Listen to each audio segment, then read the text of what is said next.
We will look into the demonstration.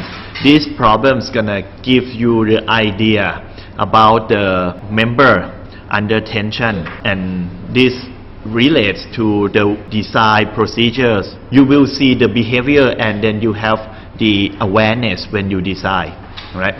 The courses that that are advanced, like concrete or RC, when it is a postgrad level education, it focuses on the behavior of the structural member and as a whole, as a structure, and we need you to understand the behavior. When you understand that, then you design, you have all the awareness installed. The code of practice, they try to address those awareness, all right, in the code. They embed it there, but you might not know, or sometimes if they cannot put it there, then it is better for you to know it and incorporate all the concern in your design. It will make you sleep better in the night. You don't need the sleeping pill, okay? You just need to understand the subject matter well, and you will not have the worry in the night when you close your eyes and you think of maybe the trust member that you design during the daytime, or maybe a month ago, but you don't have a good feeling. I mean, you are not so sure. It is a very large structure, and you are so worried about everything. You worry that one day you'll be sleeping in the prison rather than in your nice warm bed, like that. Okay, so this is better than sleeping pill. Understand the behavior, and that will make your life better. Okay, so today is the class number 4, 22nd January 2020, and this is given. We are right now considering this particular material, which is the mild steel. The yielding is at 250 megapascal, 400 for ultimate strength. This stress-strain relationships was obtained using this given tension coupon, of which the size is 2 inches in width, 8 inches in length, and 0.5 inches in the thickness.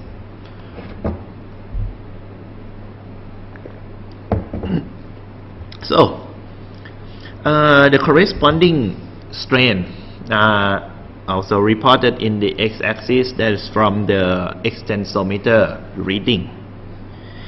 The first thing we have to do with this specimen, with this given information, we need to convert the information into the material model for steel to be used in the next step calculation, because we are not dealing with the tension coupon member anymore. Well, not the member, it is a specimen. We are going to design the real member, so we convert this information first. So what we need to convert is the fracture and the necking strain information, the epsilon FR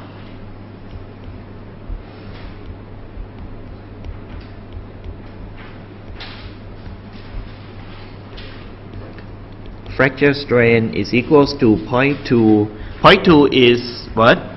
It is the 20% strain, right? 20% elongation. Okay. People never talk about strain in the same line. Somebody say this is 0.2. Somebody say this is 20% strain. Somebody say this is 200,000 microstrain. So too many systems to call strain, but I just want you to familiarize yourself with the all possible system. We talk to other engineers from different country, from different education. They call things in a different way. All right. The bad thing about having cough when I teach is that after this class I got to clean out that cough from the video. That's a pain. So the delta at the fracture is equals to 0.2 multiplied by 8 inches which is the real elongation of the tension coupon specimen. The thing is that we know that there will be the necking and there will be non-necking part, right? The necking part, generally the necking is controlled by the length, which is 4 times of the thickness or 2 times of the width or diameter.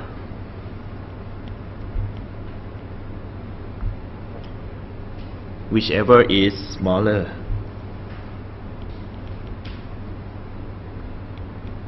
Right, bad handwriting. Whichever is smaller. Okay, from here. This does not appear anywhere in the code, in any document, in any book. We call it Ura observation. So Professor Ura said, well, use this number from uncountable number of coupon tests he did. All right, he observed. He found that 4 times thickness or twice of the width, the number that is smaller will control the necking zone. So for this case, the thickness is 0.5 inch times 4, you get 2 inches. The width is 2 inches times 2 turns out to be 4 inches. So the one that control is the 2 inches. So the necking occur over the 2 inches multiplied by epsilon necking, add up with the non-necking zone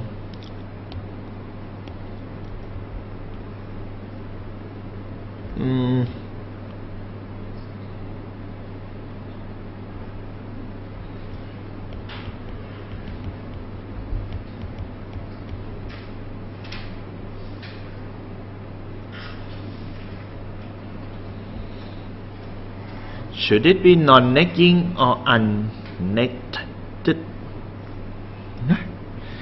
Okay, whatever.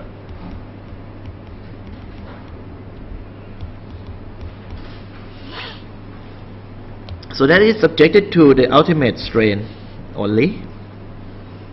2 inches epsilon necking plus 6 multiplied by 0.1. This is the information given. Ultimate strain is 0.1. So you put the 0.6 over here.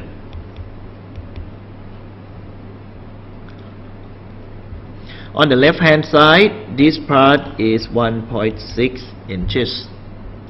So basically you push the 0.6 to the other side, you get 1.0. 1.0 divided by 2, you get epsilon necking being, talking about non-necking or unnecking, and then a few seconds later I got the email from Language Center. Email from LC pops up. It said forget about it, right? And then email pops.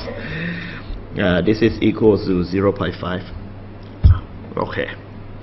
So we found that information is like this. The next step, I would like to establish the new stress-strain relationship. It's actually not the new, but it is the precise one. So this is stress, this is strain. I may not write this to scale, right? But I will just identify all the values in here.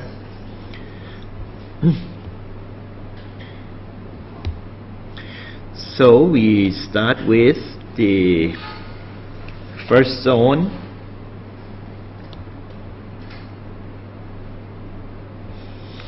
and then we have the yield plateau, not drawn to scale of course, and then if this is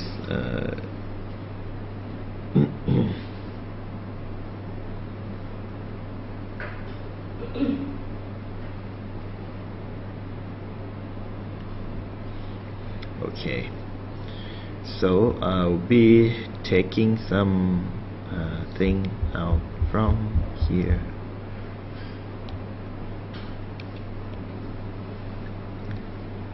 Just make the dot line for my use.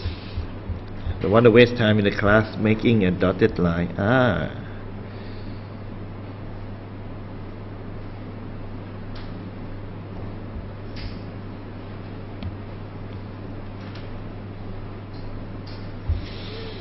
Okay.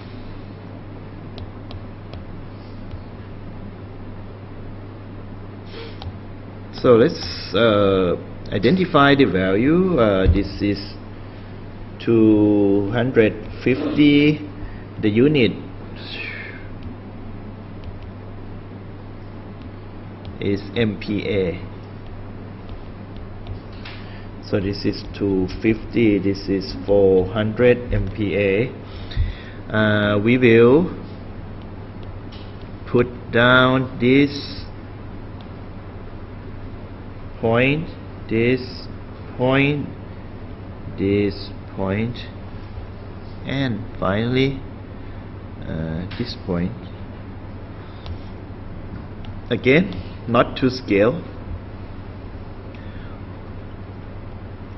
1000 microstrain for the yield, 10,000 microstrain for the strain hardening, the onset of strain hardening, 100,000 microstrain for the ultimate, and 500,000 microstrain for the fracture. So 0.001 or 1000 microstrain, 0.01 which is 10,000 microstrain, 0.1 or 10% strain or 100,000 microstrain, and 0.5 strain over here. Of course the 1 and 0.5 doesn't look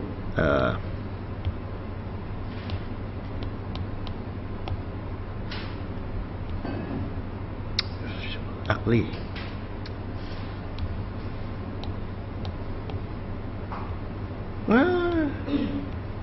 Okay,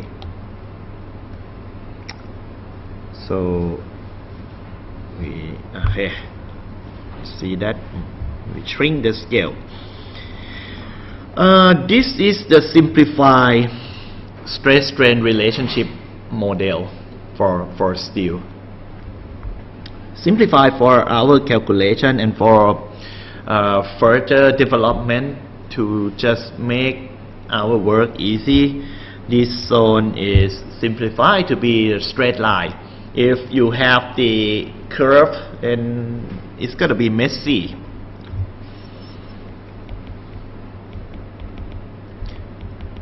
And it doesn't hurt. We simplify and we'll be able to see the overall picture, the overall how the member respond to the load. So it is perfectly fine.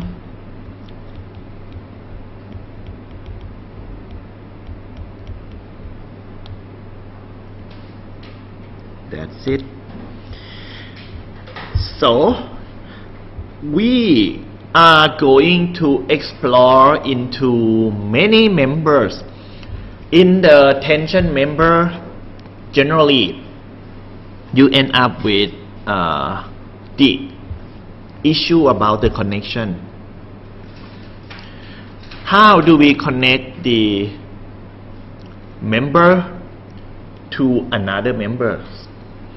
We learn structural analysis, we learn truss analysis.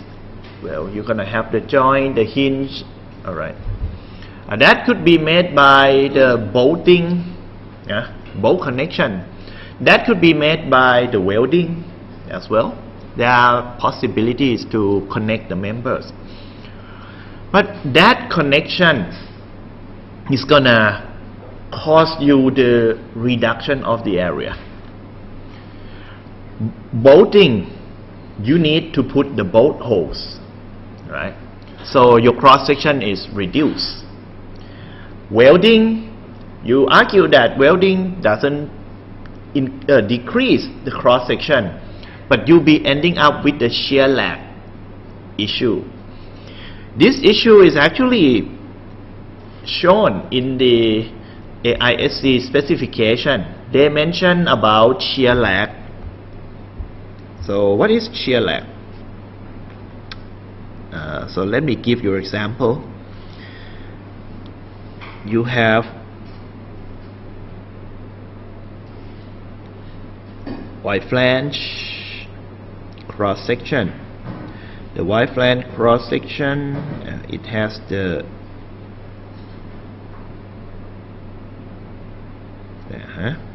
like this.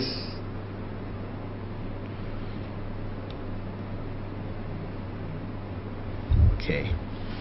If you look at the cross section on the other view, I will just make the another cross section view for you.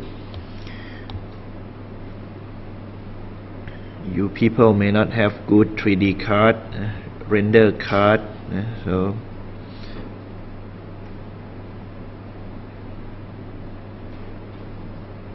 right. So this is your cross section.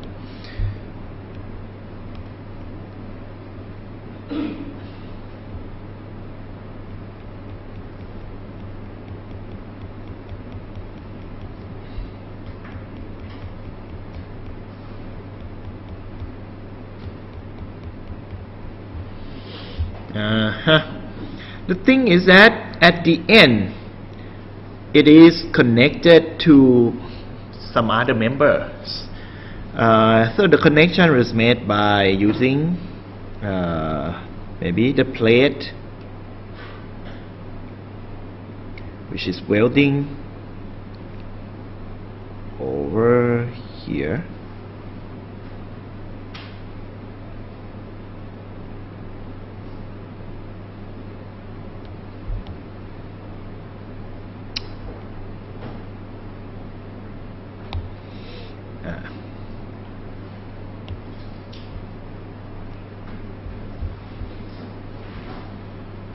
So put the plate, it might be a little thicker than your flange because you need to also incorporate the area of the web. You want to make sure that the connector here is not thinner than the cross section is not less than your Y flange cross section. Okay, so welding is carried out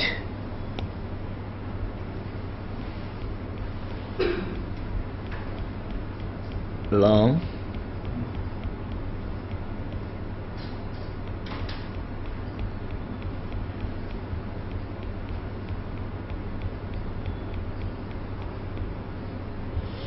like this.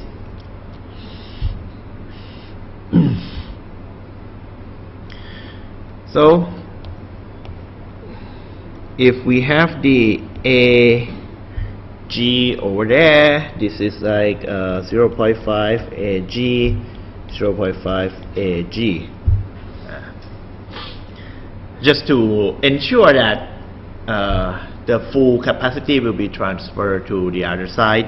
The thing is that shear lag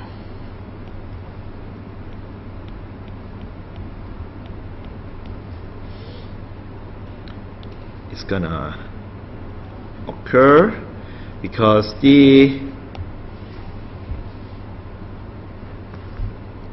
centroid of the force of the two plates are, well, for each plate are different from the centroid of the force you have in the wide flange cross section. So you have the flow of stress pretty much like this.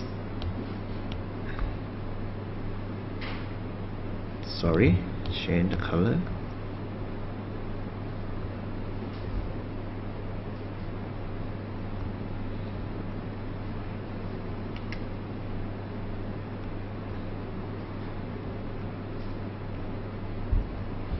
Okay. Basically, this phase transfer the force by the shear, right, through the weld, right, and then the cross section does not carry not the whole cross section carries the stress. Some part subjected to high stress level, and some part may not have stress because the flow of the stress is not uniform. It will be uniform somewhere when it is far away from the connection, but the area where it is close to the connection, you don't have the full cross section. The efficiency drops because of the non-uniform stress flow, or non-uniform stress distribution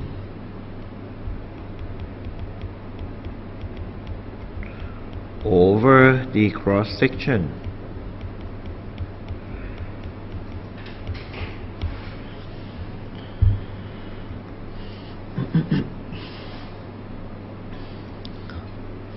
So that makes a table in AISC. You're gonna have the effective area. We will visit the AISC specification and we go through that page. So you see that they recommend many type of connections will be associated with the reduction factor that will give you the effective cross-sectional area for calculation. Okay, so you also have this sort of problem for the welding connection as well.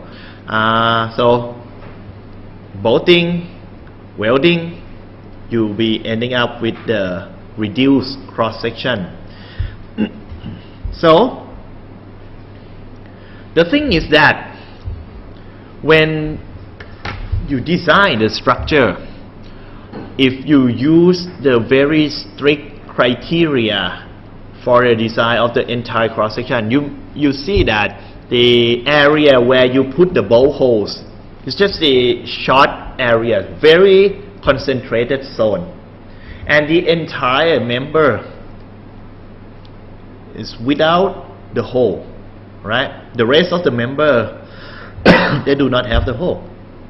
So if you design the cross section and you consider the net section, so the section that you take the gross minus the area of the bolt holes, that is the reduced, the net effective cross section. And if you use that for the yielding criteria, that means your member, the rest of your member will be elastic when the load of this structure reach to the ultimate level. Only the place that suffer from nonlinearity is the net section.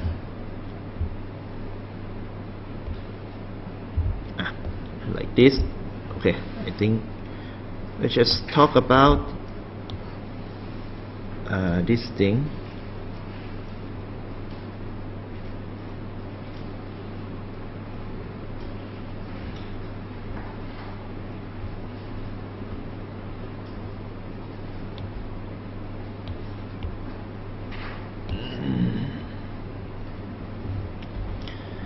So we have two kinds of cross section. First kind and the second kind.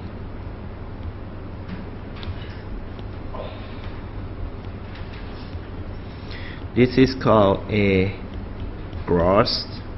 This is called a net. A net is actually the A gross minus A wholes.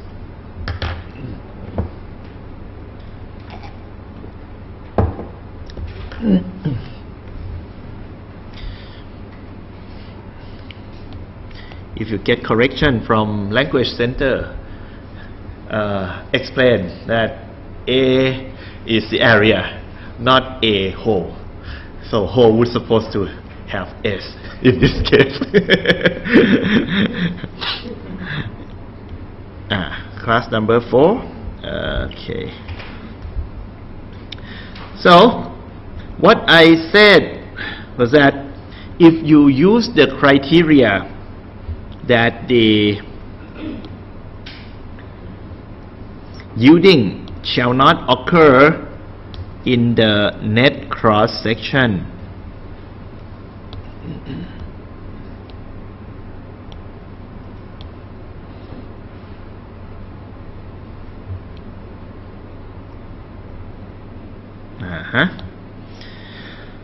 that means your A net will be at this limit state, whereas your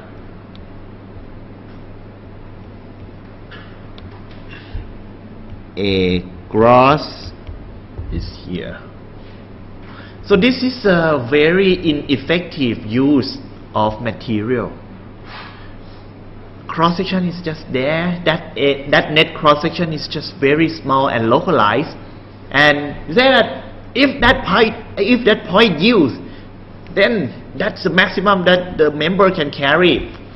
It's too brutal, because the rest of the member will be just large in order to accommodate that reduced area. So it is too expensive. So the design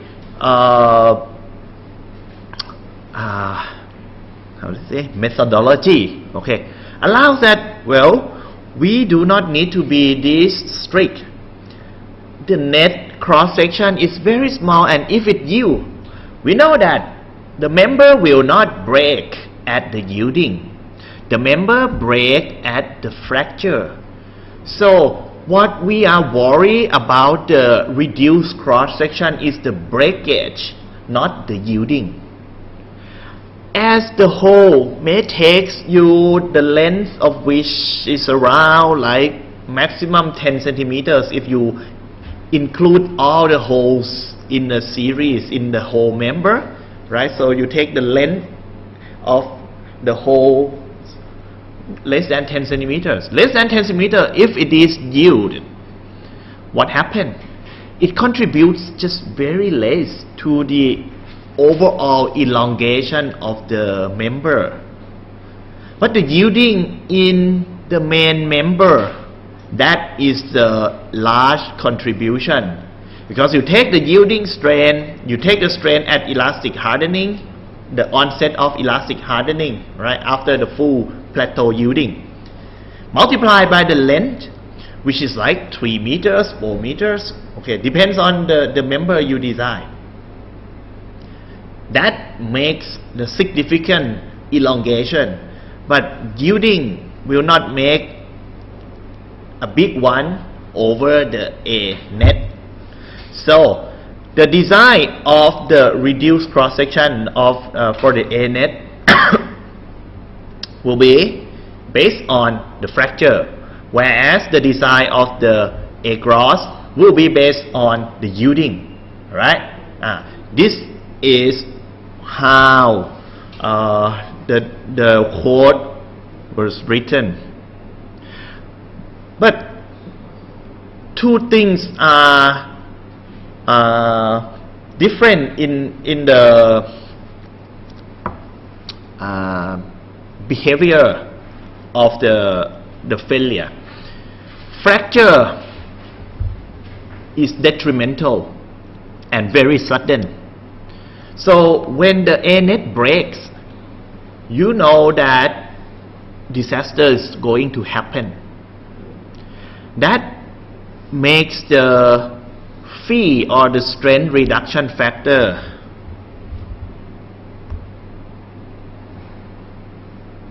phi t for fracture is equals to 0.75.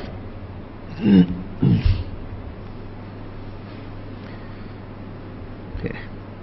Detrimental failure, whereas the phi t, well, subscript t stands for the tension. For yielding is just 0.90. Well, it is just a badly deformed shape, right?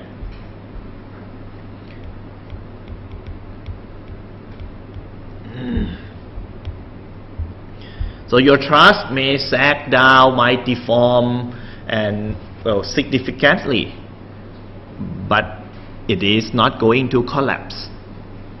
So no collapse related.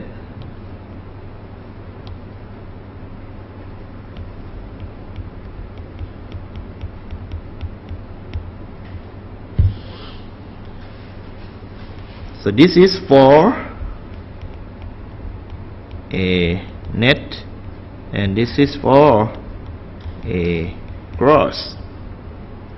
It's up to you. If you are sloppy, if you don't care much about the material used, if it is well, if you want to spare a lot of space for your carrier, well, if you design something too expensive, you're jeopardizing your career as well. If you design something and you compromise the safety, that will put you into the jail and jeopardizing your career. So you need to be somewhere in between two ends. Okay, one end is like bad. Okay, this is the damage you get, losing the job and losing the freedom.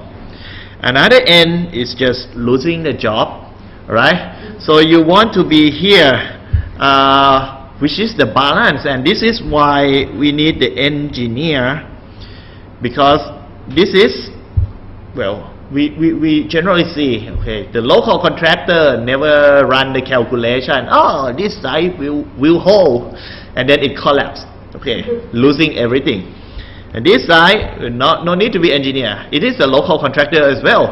So, oh, I'm going to put the really large one. I don't want to hire an engineer. Okay, it's too expensive. I put the large one and that will hold. Yes, so you're losing too much money, unnecessary. But still, the safety is maintained. So, to avoid this and to avoid that, the engineer was hired to do something in between. Okay.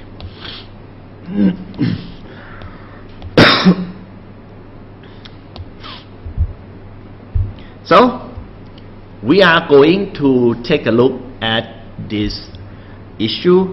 Let me cover you a little more thing.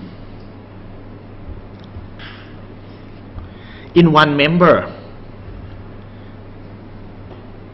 this cross section will be subjected to fracture, and this cross section is subjected to yielding. Which failure mode you want to meet first, and which one is the next? In your member, which one you want first and what is the next? Of course, yielding first. Yielding is a good warning, so you want that. You don't want to yield after the fracture. It's not going to happen, right? You never see that. So if we set up some sort of rule of thumb relationship, A gross Fy and A net F ultimate. So you need the ultimate to be greater than or at least equal, right, to the yield force. Now this is going to be the ratio. So the ultimate and A gross A net Fy.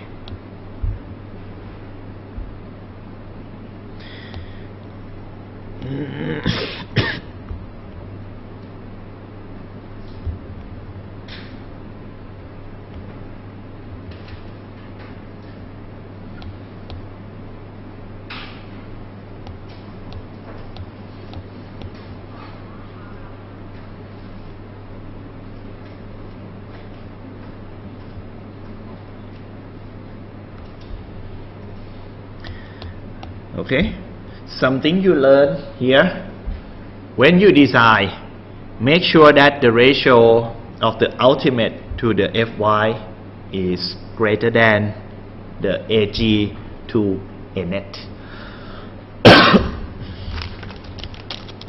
Otherwise, you see the fracture first.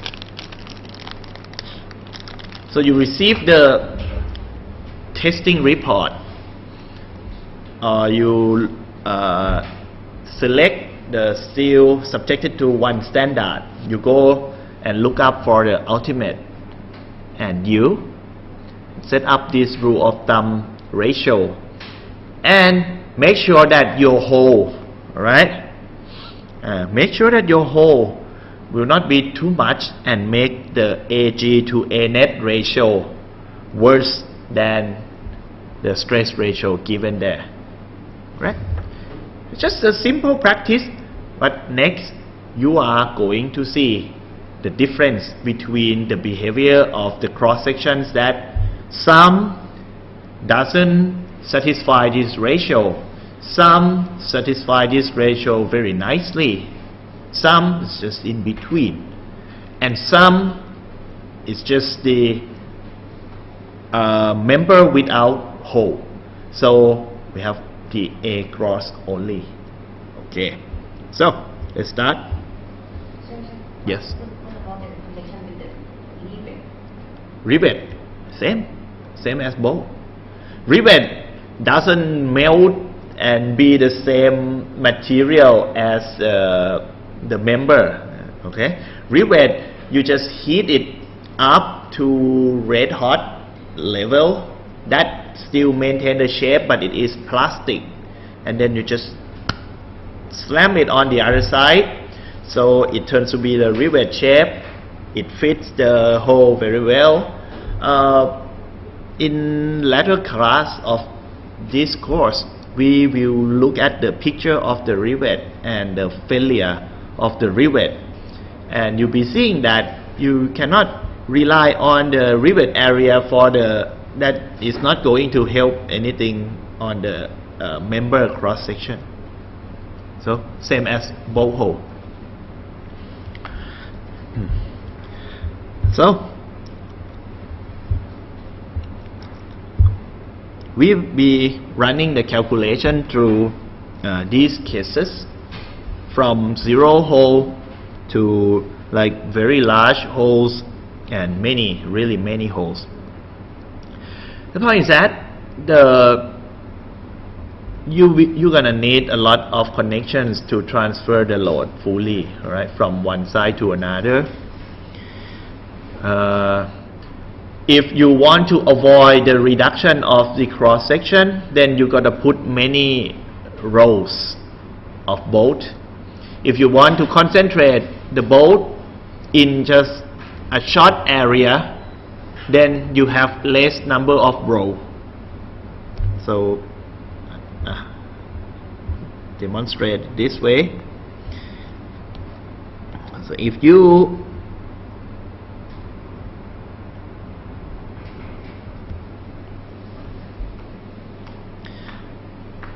compare to another system that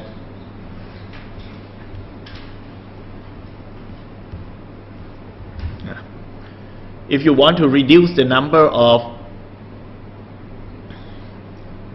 hole in one cross section, you increase the number of row. So instead of 4, and maybe the 4 might be 4 large holes, make it larger so it is equivalent.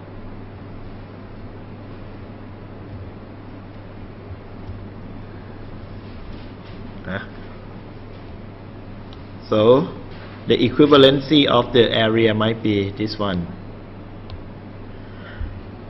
So this one is better as the A net is not so small in comparison with this one. The point is that the gusset plate will be bigger, the connection zone will be larger. So this is a trade-off. You will want to play and come up with the best configuration. Everybody knows how to make good structure, but the point is that the job site will say that, oh, this is expensive, oh, this is difficult to do, oh, the connection zone is so large, it takes like 1 meter from the face of column, it is okay, a lot of complaints. All right, so you just manage those complaints and try to maximize the engineering and the design for the safety and for the behavior to the max. Okay, so for structure, for cases, so we start with the case A.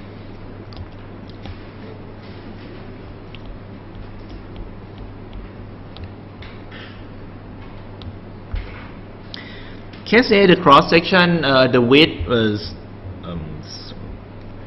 width is 20 centimeters, the length is 300 centimeters, the thickness is 2 centimeters.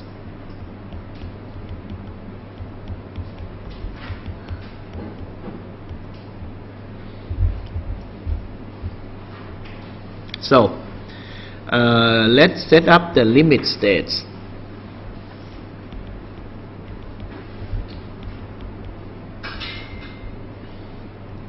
For this one, limit state is basically the corner of the curves. So we will identify those points. Start with the first yielding.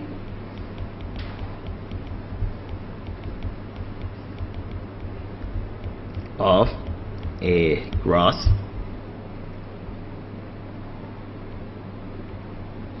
And then onset of strain hardening of A gross. Then ultimate capacity of A gross, and the last one, fracture of A gross. So for these limit states, we will compute the corresponding forces and deformation. First, unit of a cross.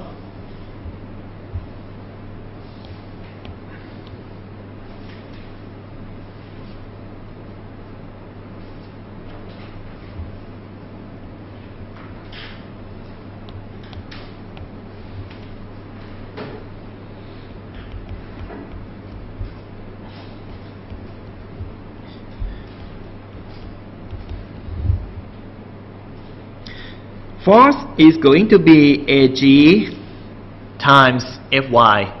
AG is equals to 20 multiplied by 2 times 10 to the minus 4 to make it square meter, right?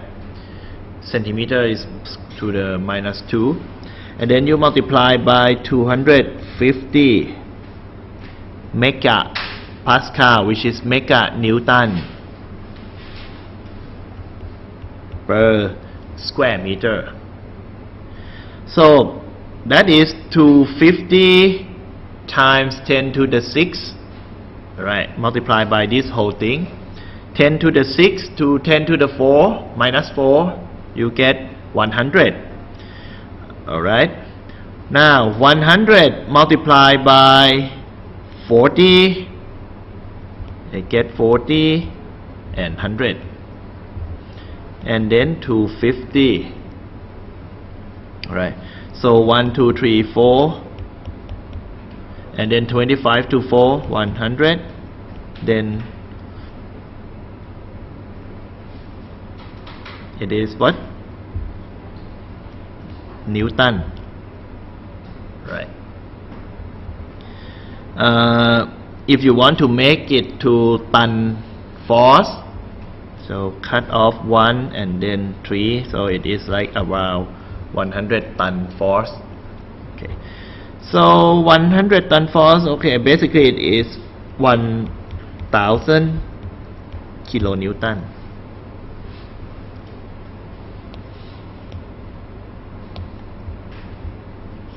Onset of strain hardening, yes, it is 1000 kilonewton as well. Ultimate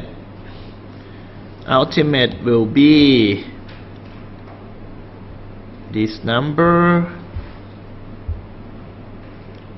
multiplied by 400. That's gonna make 40 over 25 multiplied by 1000, 1600.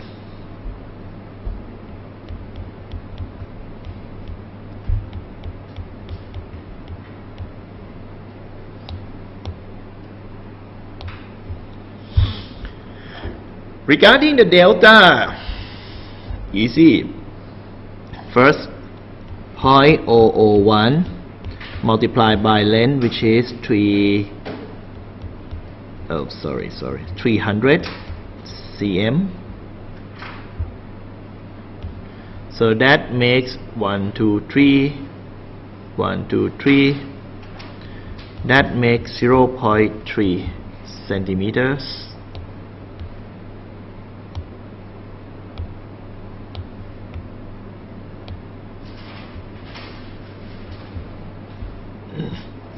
Strain hardening, 0.01 times 300,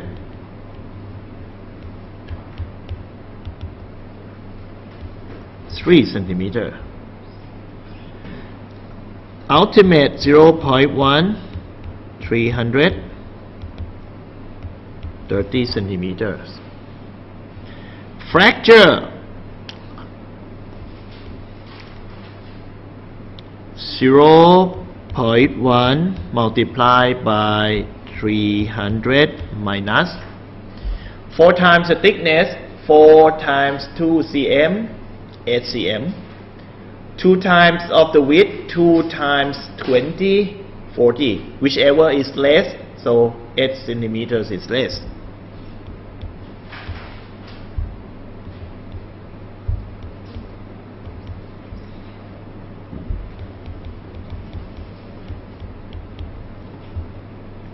And plus 0.5, which is the strain at the fracture necking strain, multiplied by 8 centimeters.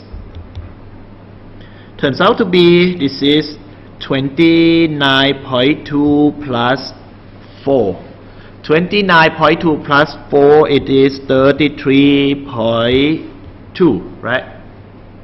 29 plus 4, 33.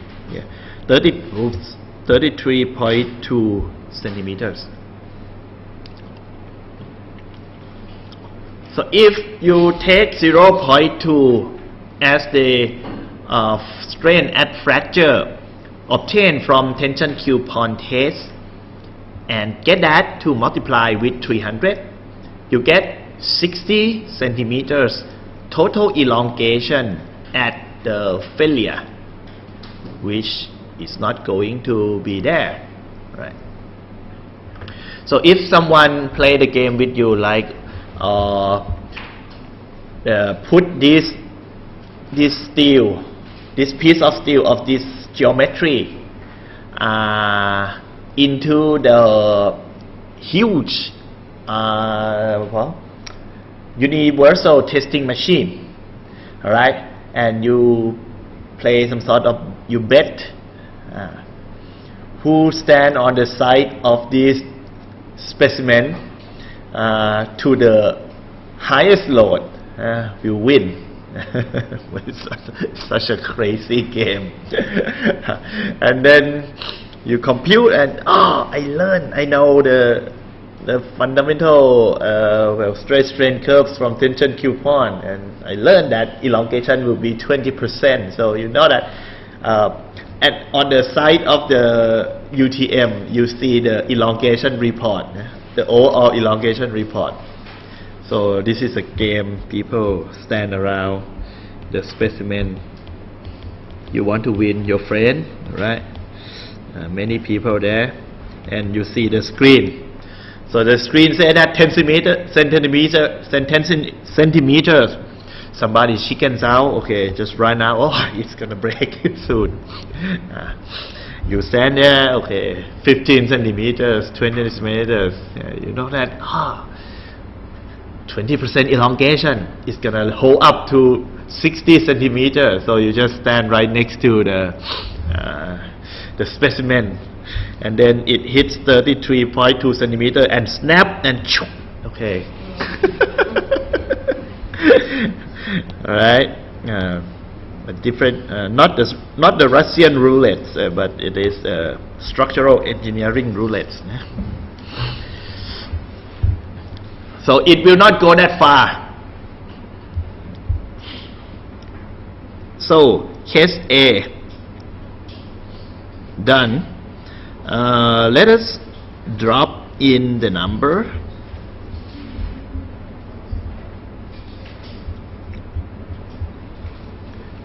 $33.2, okay, not bad.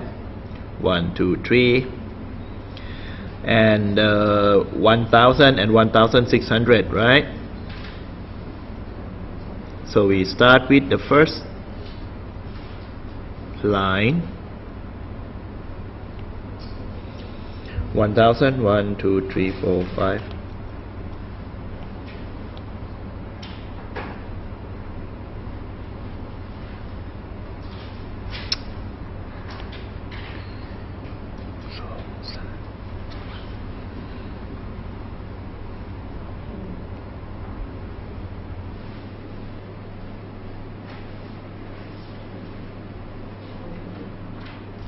Why isn't it straight? Okay, my OCD. So this number is 1,000.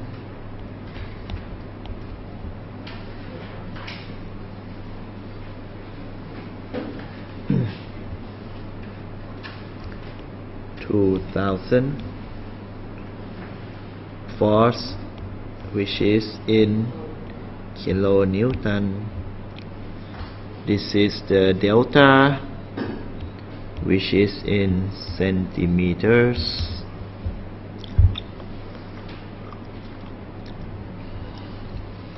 The first thing when you want to describe the graph, any graph, well, you will do that in your thesis, of course. At least tell us what is this relationship, right? Not showing the graph in your PowerPoint and then, oh, this line is above this line, blah blah blah blah, without telling that what is this, what is the relationship you are presenting, how did you get this relationship, and what is the y-axis. Y-axis represent force, x-axis represent deformations, and then you start describing your graph.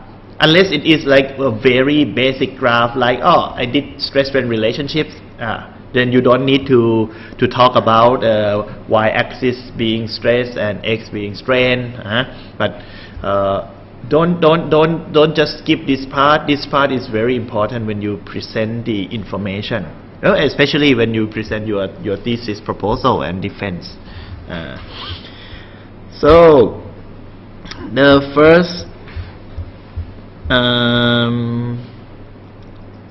1000 at point 3, 1000 at 3, and 16 at 30 and 33.2. Okay, so this axis is 30, 20,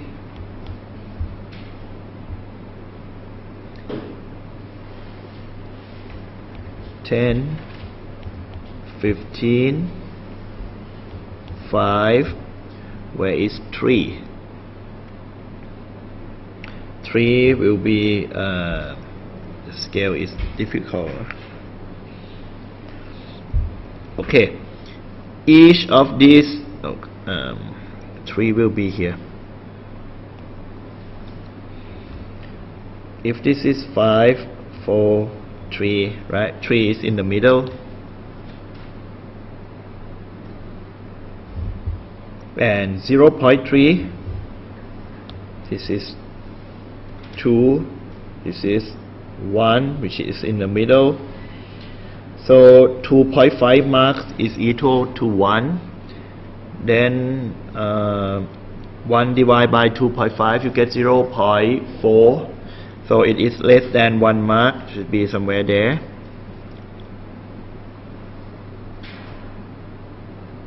Okay, somewhere around there. Right, so it is at 3 and 0.3 and 3. I put the thick line like this. Bad thing, the program will not allow me to draw a little slant line. So you are around.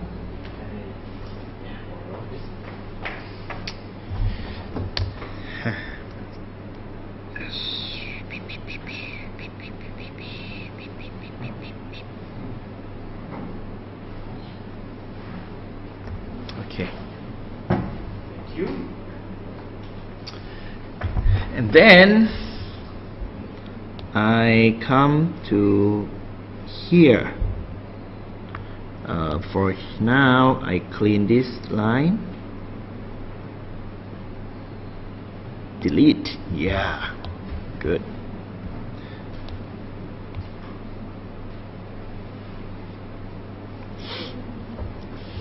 And then 30 and 30 something. So let me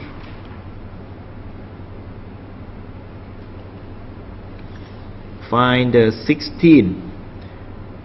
Each mark is 200. 2, 4, 6. There.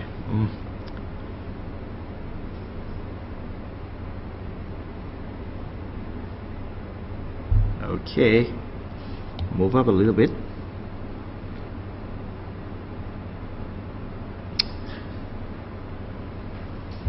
Okay, and then 33, 3 more, which is 1.5 marks.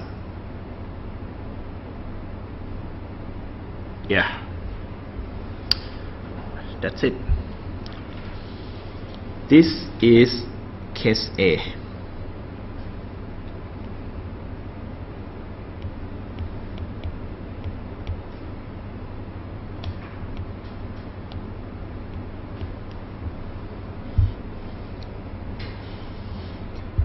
Done. Go back. Do the things for the others. So we come across case B. Class number 4, page, I don't remember.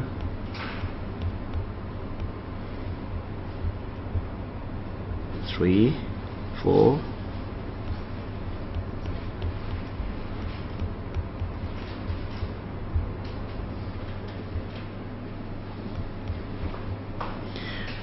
Case B.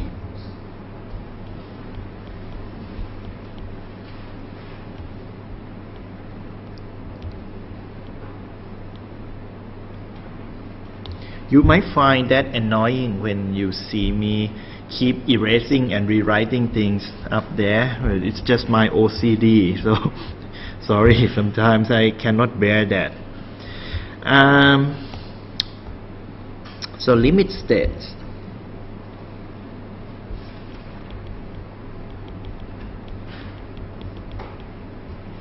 For this case, we need to check first if this cross section will fail by the fracture before the yielding or not. So the member B, if you check, you see here we have the M8 hole to M8. If you want to put the M6, probably you put the M8 holes, right? If you want M8 bolts, then you make like a M10, because you need tolerance. You cannot make it snug tight, because you will never put the bolt in there. And you think about another piece of metals that were might be drilled from the different time. The best way, if you can align two pieces and do the concentric drilling, you'll be getting the snug tight, so the hole will be just aligned. But that still needs some tolerance in order to put the bolts into that hole properly, because when you assembly the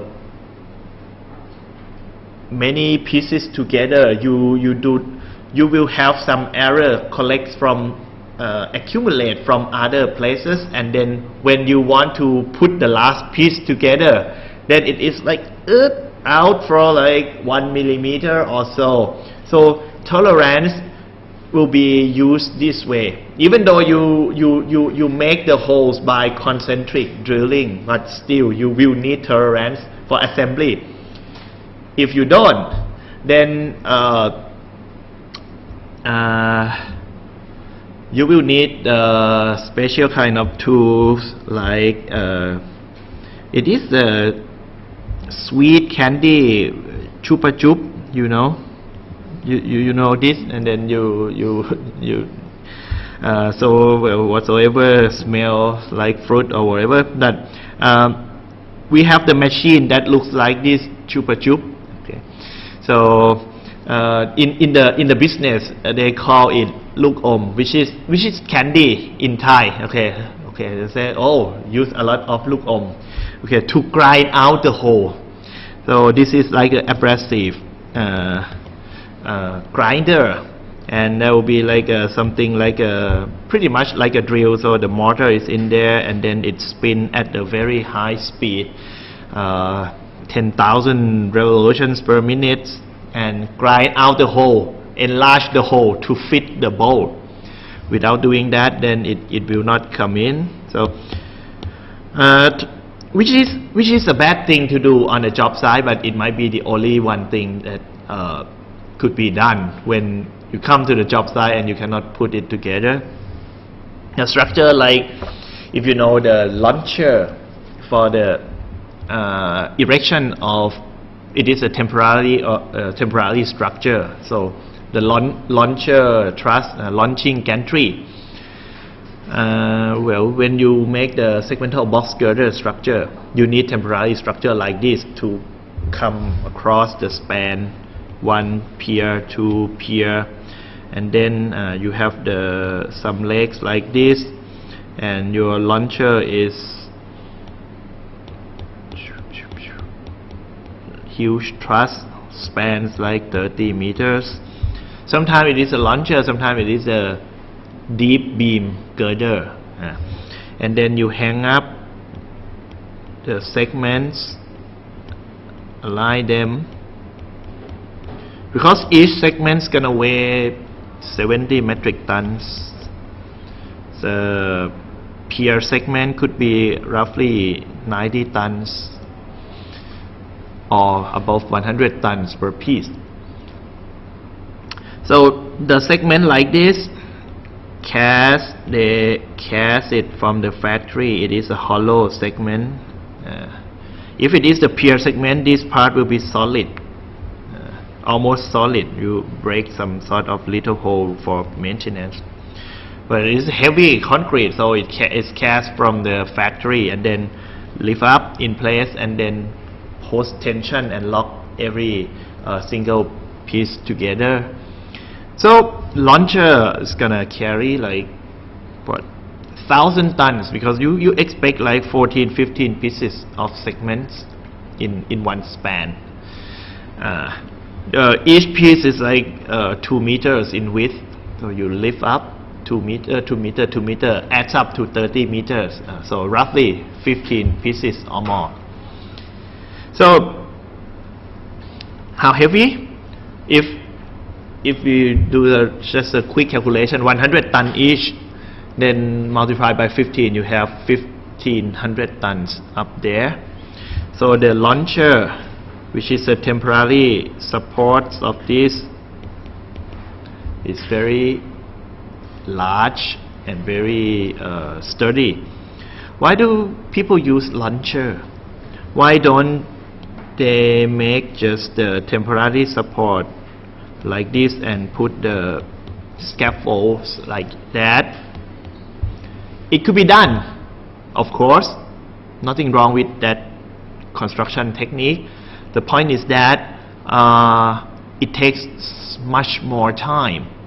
First, to make the scaffold. Second, the soil here might be soft, so you need to do some sort of ground improvement or preparing some temporary foundation to construct the scaffold, and that costs more.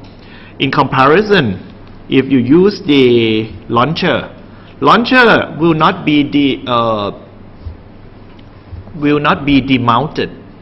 Launcher will be just pushed forward to the next span. They assemble the launcher just one time at the starting of the bridge, and then they push forward to the construction done, pre-stress, ground, everything's done, push launcher towards the next span, do the things, and then repeat the step like this on and on and on. So one assembly can be reused over many times, and launcher situates on the constructed piers. That means you do not need any temporary ground improvement. Save the cost. But the launcher weight itself is going to be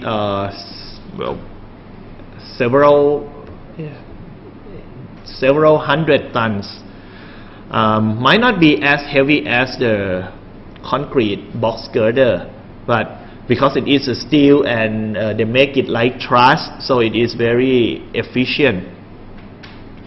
But how about this weight? Is it going to bother the design and construction of the pier so much? Generally, you have this as a dead weight for the design, for the pier, and then on top of this dead weight you have life load, of course, right? So the dead weight add up with life load will be the design load for the pier. Well, you need to go through AASHTO loads. Case okay, the B is nothing.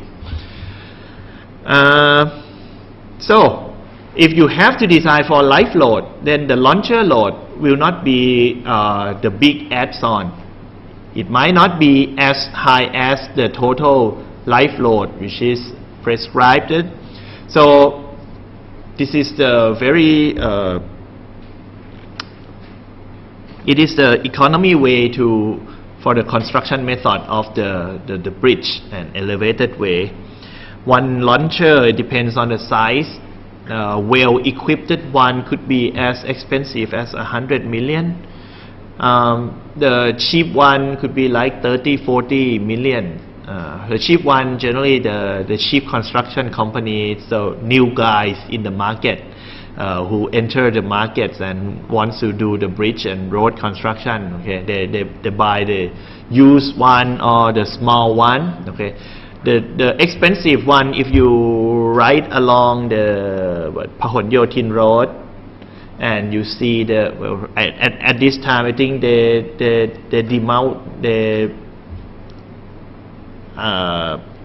take all the launchers down already because they are right now doing the signaling work for the red line MRT construction. So you cannot leave the launchers there.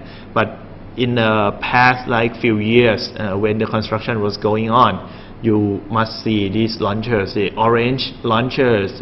Italy and Thai has a lot of orange launchers. Unique also, the color is red.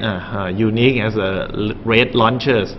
The Bang Sue Grand Station, past 2 years, you see more than 10 launchers around that area if you are on the expressway.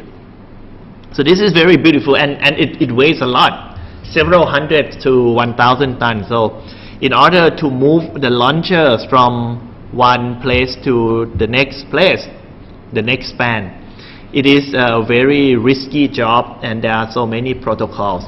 So whenever I drive past the construction site like this, I just stop, and then I get the hard hat. I put the reflecting with the vest, like safety vest. Okay, put on safety shoes, and do not talk to anybody. Just walk up to the launcher, and they will not think that there will be the crazy person like this on earth to just randomly walk into the construction site without having anything to do with them. So they understood that I am like the project engineers of the Department of Rural Road or someone who, and just walk in there. Okay, do not talk, and ask them, what's going on now? And they sort of sometimes they came in and, sir, okay, today we made the progress to this much, and we expecting that the next pier will be finished it up. They have no idea that I am nobody. I just want to walk in and see how things done, and took a lot of pictures lately. So if you can make yourself to Icon Siam, Icon Siam, those area Jaranakon Road, it is good for you guys as a foreigners to give a visit to Icon Siam, which is like a new landmark. You just walk there, don't spend money because it's all expensive. Everything is all expensive. So you just walk around, see nice view, nice decorations. And if you're there, don't forget to walk down to the road. Not just walk around Icon Siam and not seeing the construction out there, because the construction out there is a Golden Line BTS. So the launchers still around there, right? Find the launchers, but the launchers for that project is a smaller one. It is not the truss launcher, it is a girder launcher, because the cross section, this one is not that big. The pier span is not large. So if the span is, because the road is very small already, so the pier is not the big one. So if the pier is not the big one, then you cannot make the large span. If you cannot make a large span, then the superstructure will be smaller. So this thing, okay, the box girder is smaller size, so it needs just the girder launcher, not the truss launcher. But that's a good thing. take pictures, keep the pictures. You can use this in many other occasions if you want. Oh, we don't have Supakon here. Yeah, so you just ask him if he has any project that you can bring all of you to for the visit. But when you are an engineer, just pay attention. Especially you are a structural engineer. I don't get this knowledge from learning. Right now I can walk up to the launcher. I know this part do this part do that. There are many hydraulic jacks. I know the mechanism that is used to launch it forward. What is the safety you need? How to lock it in place? How the operation goes? How to slide it over? Okay, many things. And this is the thing that always fall down and kill somebody below, because the construction is ongoing up there and the launcher is that big. So well, just one piece of pin, if it fall from 20 meters onto somebody's car, then that's gonna make a huge damage, because the pin is bigger than the microphone, but it is a solid steel. So yeah, imagine that. And it's not only the pin that falls. Sometimes the support, the big steel support, fall down on the car. So we always hear the news that something happened in the construction. Good thing, I like it. So yeah, whenever there's some nice construction, I bring the camera and take pictures, collect the pictures, and ask for the telephone numbers. Oh, can I get your phone number? I might need to talk to you sometimes. Today we are late, sir, because the survey team is not. It's like somebody walks to me to report, and it's like, are you? Well, too bad. They just understood it that way. I didn't say that I am somebody important, but they just want to report. Who is this guy? Probably at one point. Okay, so we check between the 40 to 25 ratio. If it is greater than A gross, which is 200, divided by 200 minus M8, right? For this case, M8 twice. Okay, so minus 16. Okay. Huh? What? Let. What? Tolerance? No, I give you the whole size. There is a whole size. Oh, sorry. So let me put it down this way so it is possible to understand it later. Fy. Oops.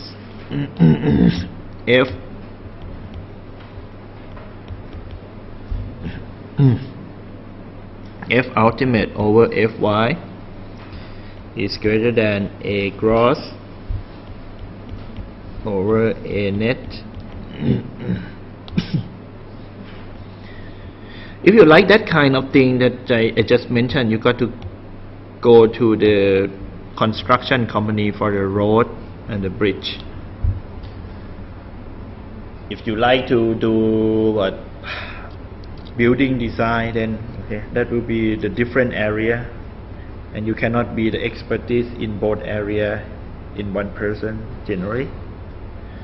You talk about road construction, bridge construction, you talk about the pipe foundation, of which the diameter is like, the minimum size is about 1 meter in diameter. When you talk about the building, okay, high-rise building, you need that, but the pier in the bridge, 2 meters dimension like that, you will not see in the building construction. Fun, the special equipment when you drive around the town, see the expressway construction. That's a heaven for me. I love it.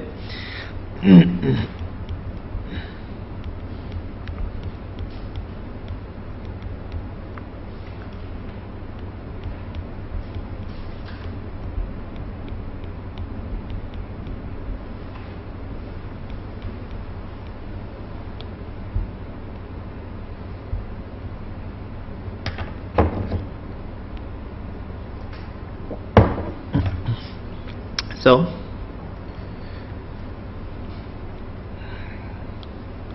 $40 divided by 25, 1.6 times, right? 200 over 200 minus 16, 1.087, about 1.1, because if it is 200 divided by 180, it is 1.111111. So what does this mean?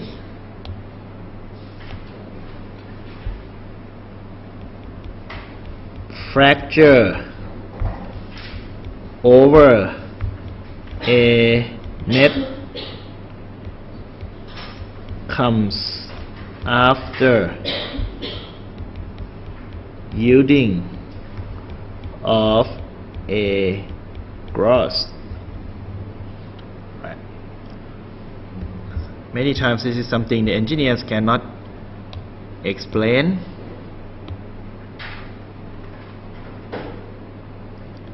You can say that, oh, this ratio is greater than, yes, it is good.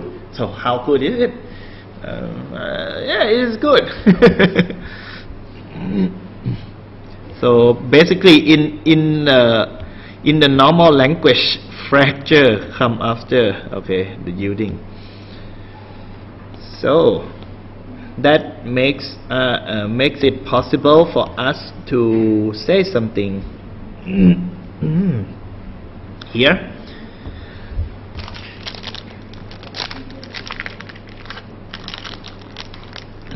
For a limit state, of course, the first thing we have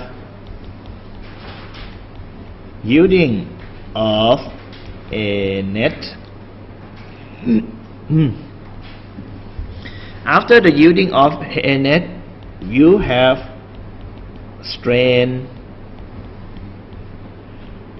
hardening of a net, because you don't put more force, you just undergo more elongation from the over your yield plateau, right?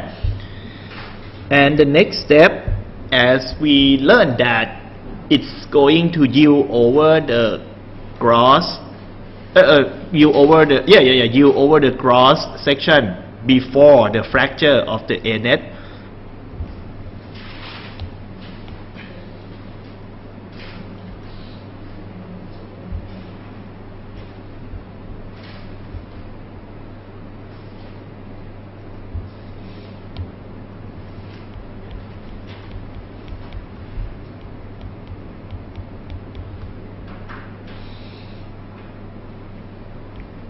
And then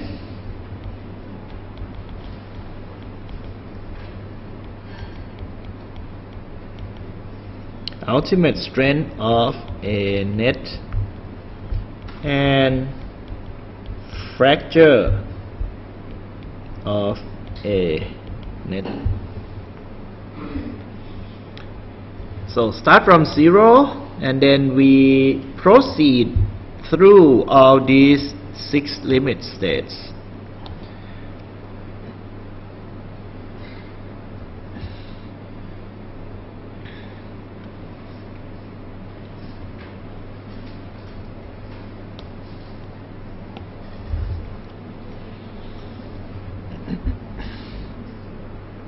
Force and delta.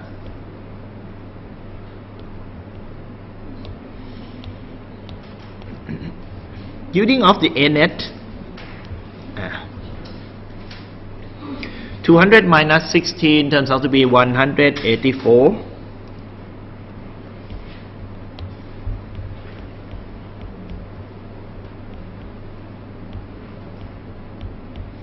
Multiply by the yielding, which is 250 MPa. Turns out to be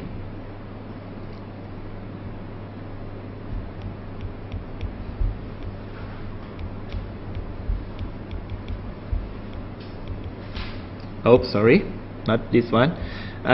Wait. This is cm only, not cm square. I didn't multiply by 2, but they are the same, 2, so I can cancel out. The 2 is the thickness. Yeah, sorry. That is 20, right? Okay. Hey. Wait. You have 2 holes. 2 holes, so that makes the 16. And then 16 multiplied by 2, right? So it is 32. Sorry. But still the ratio is not changing much. Huh? I think the depth is 20 centimeter. Width is 20, so that 400. Yeah. Okay. 400. 40. 40. Okay. Oh, okay. Hey. Huh? 20, yeah. Okay. Oh, so 32. Oh, okay. Alright. So this is 40 minus minus what? 16 millimeters. Okay, it is 1.6. 1.6 multiplied by 2, which is 3.2. Okay. So that makes 1.0 something still. Yes, 1.0 what? 1.087. Okay. Same ratio maintained. And right. This is 40 minus 3, that makes 36.8.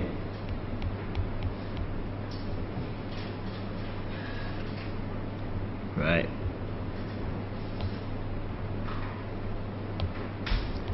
And 40.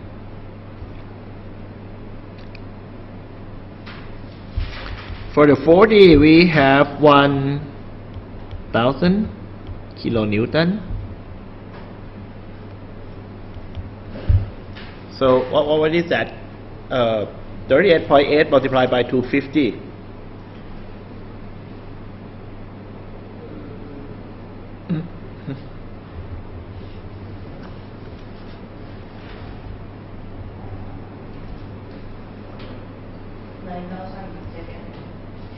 Nine seven.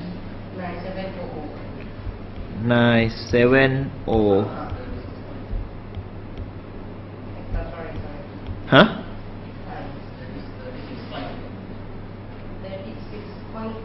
36. Oh, and I put 38. Okay. Okay. So what? 92. 920. Okay. Right. Oh, the reason why I talk about that candy thing, because the launching girder, when it is a truss, it is one member could be like as long as 5 meters. Yeah. Diagonal member. The depth of the truss is about 4-5 meters. So diagonal one is about 5 meters, also 4-5-6 meters. And then it is very difficult. I talked to the guy who supervised. Of course, I talked to him. Said, "Oh, when it is brand new coming out of the factory, it is very difficult to put together, to assemble, because many times it is not pre-fitted from the factory. So it comes to the site and then try to put things in. It cannot. It locks. It restrains." Use hydraulic jack to use everything, and even like making the whole size bigger to accommodate the error. And then after a few times using, he said that it is like a massage. Initially they assemble it up, it might be curved, because it is like 90 meters, 100 meters long. So it is made of many segments. One piece is like 10 meters, one segment. So they put together these many pieces together. So then it is like a snake. curvy, and when it is launched for a few times, so it got massaged, and then it turns out to be the straight line. The girder is straightened up. Quite so much fun talking. Every time I get a chance to talk to these people or someone who might be in this business. Ultimate strength, okay, 36.8 cm square multiplied by 400 MPa turns out to be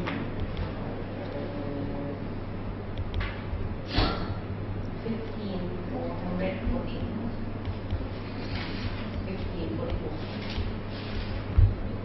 okay. I don't need this number.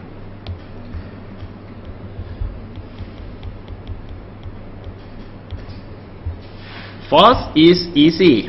Now, how about the yielding of A net, the delta? How do we come up with the delta?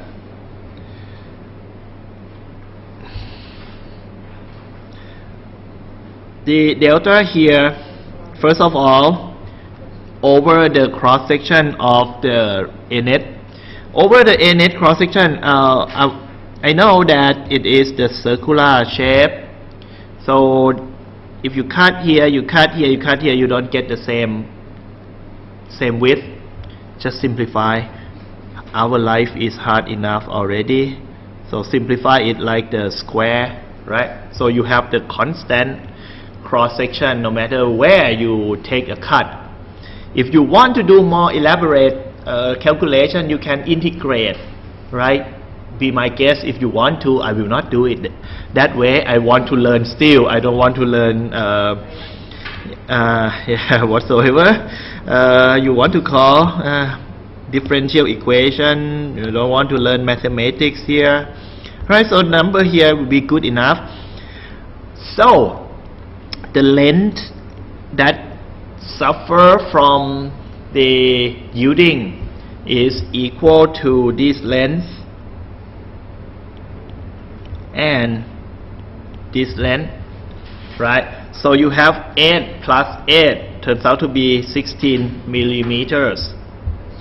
16 millimeters or 1.6 centimeters suffer from yielding, so it is 0.001. Alright. Other locations, 300 as the overall length of the bar minus 1.6. It is not yielded. But if it is not yielded, what is the strain?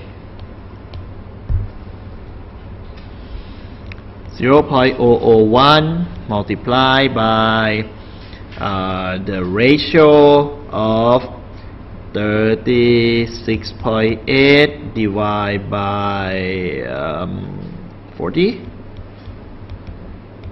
Why is it so? Force is 920. Force is 36.8 cm square multiplied by 250. This is the current force in any cross section. So cross and net, same force. So if this is the force in the A net, in the A cross, so you want to get stress, then you divide by 40. Okay.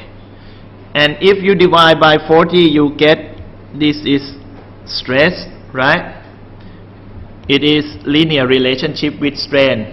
Because you are now in the elastic range, your A cross is still elastic. So here is the yielding. You are here. You can take this ratio.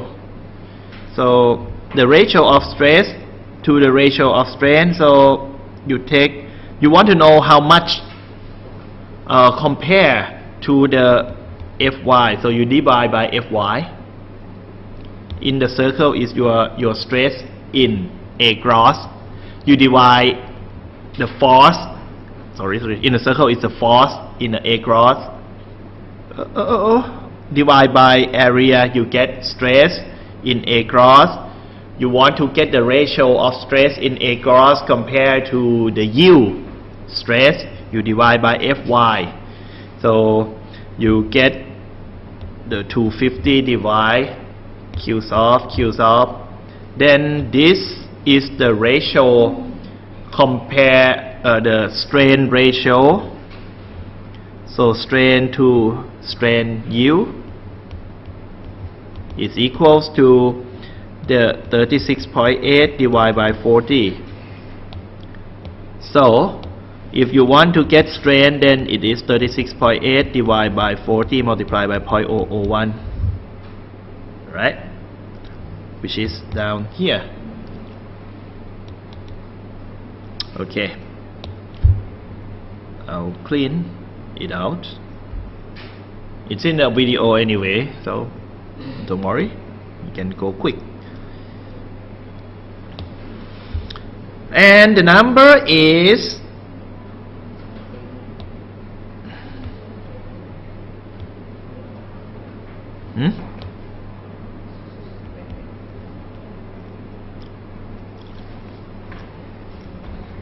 which class next? Dr. Navid's class, right? This room? Or that smart classroom? So if this is not the smart classroom, what was it supposed to be? What is that? Okay, next class. Right, we can come back and finish up the other things in here. Right, see you on Tuesday next week.